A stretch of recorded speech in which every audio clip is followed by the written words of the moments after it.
ദുബായിൽ ഭാവിയിൽ നോൾ കാർഡുകൾ അപ്രത്യക്ഷമാകും. ദുബായ് RTA ആണ് ഇക്കാര്യം അറിയിച്ചത്. അത്യാധുനിക സാങ്കേതികവിദ്യയുടെ സഹായത്തോടെയുള്ള മുഖം തിരിച്ചറിയലും പവർ സാങ്കേതികവിദ്യയും അവതരിപ്പിക്കുമെന്ന് RTA അറിയിച്ചു.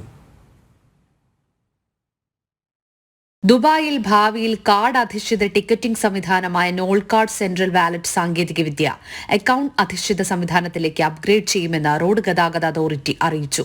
350 മില്യൺ ദിർഹം നിക്ഷേപം ആവശ്യമുള്ള ഈ പദ്ധതിക്ക് മുഖം തിരിച്ചറിയൽ പോലുള്ള ആർട്ടിഫിഷ്യൽ ഇന്റലിജൻസ് സാങ്കേതികവിദ്യകൾ ഭാവിയിൽ ഉപയോഗിക്കുമെന്നാണ് അതോറിറ്റി അറിയിക്കുന്നത്.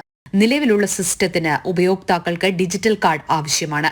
കേന്ദ്രീകൃത ട്രാൻസ്പോർട്ട് ഫെയർ വാലറ്റ് സാങ്കേതികവിദ്യയെ പ്രയോജനപ്പെടുത്തുന്നതാണ് പുതിയ ഡിജിറ്റൽ പേയ്മെന്റ് സംവിധാനം.